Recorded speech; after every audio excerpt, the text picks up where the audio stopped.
Bonjour. Alors j'aurais souhaité aborder avec vous maintenant la problématique des objectifs qui sont fixés aux salariés. Euh, alors dans quel cas il peut y avoir un contentieux entre l'employeur et le salarié à propos de ces objectifs? Ça peut se produire à deux moments. Lors de l'exécution du contrat de travail, notamment parce que l'employeur va refuser de payer au salarié une partie de sa rémunération variable.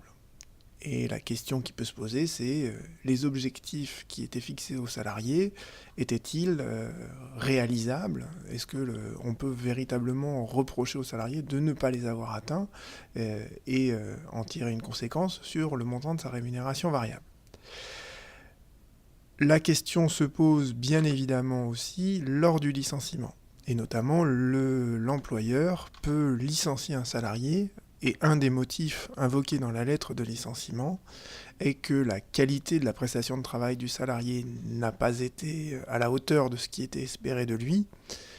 Et un des éléments tangibles pour le prouver, c'est justement lorsque le salarié n'a pas atteint les objectifs qui avaient été convenus avec l'employeur. Alors, quelle que soit la problématique dans laquelle on se situe, la solution de la Cour de cassation est toujours la même. Pour la Cour de cassation, il faut impérativement que les objectifs soient réalistes et pertinents. Et comme c'est l'employeur qui a fixé les objectifs, eh bien c'est à l'employeur de prouver le caractère réaliste et pertinent de ces objectifs. Et surtout, il importe également au juge de le vérifier. Et ça fait l'objet d'un contentieux, d'une jurisprudence absolument constante de la part de la Cour de cassation. Voyons quelques illustrations de ces arrêts. On ne peut donc pas reprocher à un salarié de ne pas être parvenu à son objectif s'il nous dit la Cour de cassation dans cet arrêt de 2016, l'objectif n'était ni réalisable ni réaliste.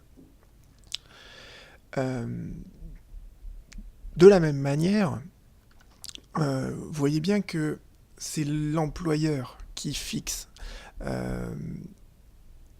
les objectifs. Et un employeur qui va fixer des objectifs qui sont totalement irréalisables va donc manquer à son obligation d'exécuter de bonne foi le contrat de travail. Et ça, c'est important parce qu'en matière de licenciement, on apprécie le comportement du salarié à l'aune de la manière dont l'employeur s'est comporté avec lui. Et vous voyez bien qu'on ne peut pas licencier quelqu'un pour n'avoir pas atteint les objectifs qui lui avaient été fixés si préalablement l'employeur a été de mauvaise foi dans la détermination de ses objectifs. Les deux illustrations suivantes nous permettent de mieux comprendre ce qui fait qu'un objectif est réaliste et notamment les juges du fond, vous voyez, sont amenés à rechercher dans quel marché finalement intervient l'employeur. Si vous êtes dans un marché qui connaît une année de récession, c'est pas réaliste de la part de l'employeur d'augmenter les objectifs du salarié par rapport à l'année précédente. Donc vous voyez que c'est une appréciation très factuelle où on regarde véritablement comment évolue le marché sur lequel se positionne l'employeur pour voir si l'employeur peut fixer des objectifs à des salariés et si ces objectifs sont réalistes par rapport au contexte dans lequel intervient l'entreprise.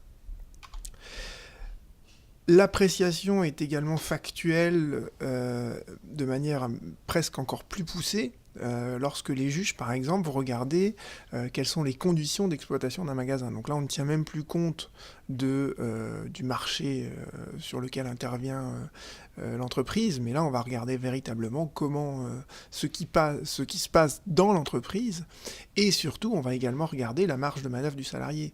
Autrement dit, un salarié auquel on confie très peu de responsabilités, c'est difficile de lui reprocher de ne pas avoir atteint des objectifs qui supposent au contraire qu'il ait une certaine autonomie dans l'exécution de son contrat de travail.